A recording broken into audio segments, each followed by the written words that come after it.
Friends, இன்றைக்கி நம்ம பிட்ரூட் கறி பாவக்காய் பொரியல் செய்யலாம் வாங்க. இதுக்கு நான் 1/4 கிலோ சின்ன பாவக்காய் வாங்கி வச்சுருக்கேன். இது நல்லா தண்ணியில் கழுவிட்டு பொடி பொடியாக நறுக்கிடலாம். ரவுண்ட் ரவுண்டாக நறுக்கிஇருக்குங்க, மெல்லிசாக நறுக்கிக்குங்க.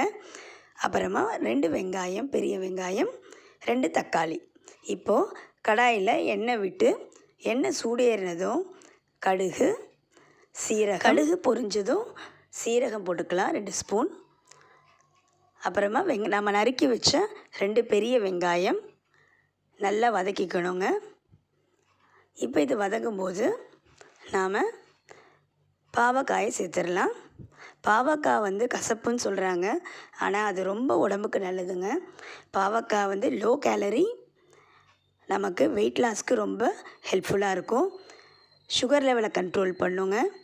அது மட்டும் இல்லாமல் ப்ளட் ப்ரெஷருக்கு ரொம்ப நல்லது. நிறைய ஆன்டி ஆக்சிடென்ட்ஸ் இருக்கனால நமக்கு உடம்புல எதிர்ப்பு சக்தியை அதிகப்படுத்துங்க, இம்யூனிட்டி பூஸ்டர்.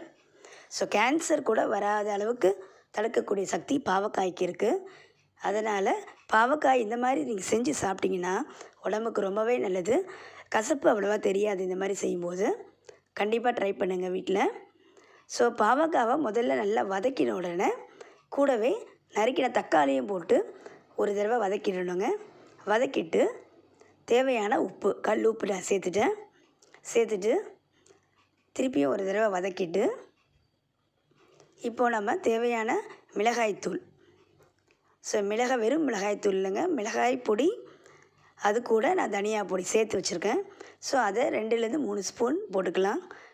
கொஞ்சம் காரம் இருந்தால் தாங்க கொஞ்சம் அந்தளவுக்கு கசப்பு தெரியாது. 2லேருந்து 3 ஸ்பூன் போட்டுக்கலாம். 1/4 ஸ்பூன் மஞ்சப்பொடி சேர்த்து நல்லா ஒரு வதக்கிட்டு இப்போ நம்ம நல்லா வதக்கிட்டு தேவையான அளவு தண்ணி, அதாவது காய் மூழ்கிற அளவுக்கு தண்ணி ஊற்றிடுறோங்க. இப்போ நம்ம வதக்கிறதுல தான் இருக்குது, அப்போ தான் நல்லாயிருக்கும். காய் சிம்லேயே வச்சு பண்ணணுங்க. இப்போது நம்ம இந்த காய் மூழ்கிற அளவுக்கு தண்ணி விட்டு மூடி வச்சிடலாம். நான் ஒரு 2 டம்ளர் தண்ணி விட்டுருக்கேன். சின்ன டம்ளரில் 2 டம்ளர் தண்ணி, அதாவது அப்ராக்சிமேட்டட் ஒரு 200 ml இருக்கும். ஸோ இப்போ நம்ம மூடி வச்சிடலாம். சிம்லேயே வேகணும். ஒரு 10 மினிட்ஸ் வெந்த உடனே திருப்பியும் கிளறி விடுங்க. பாருங்கள், வெந்துருச்சு. ஸோ நல்லா கிளறி விட்டுட்டு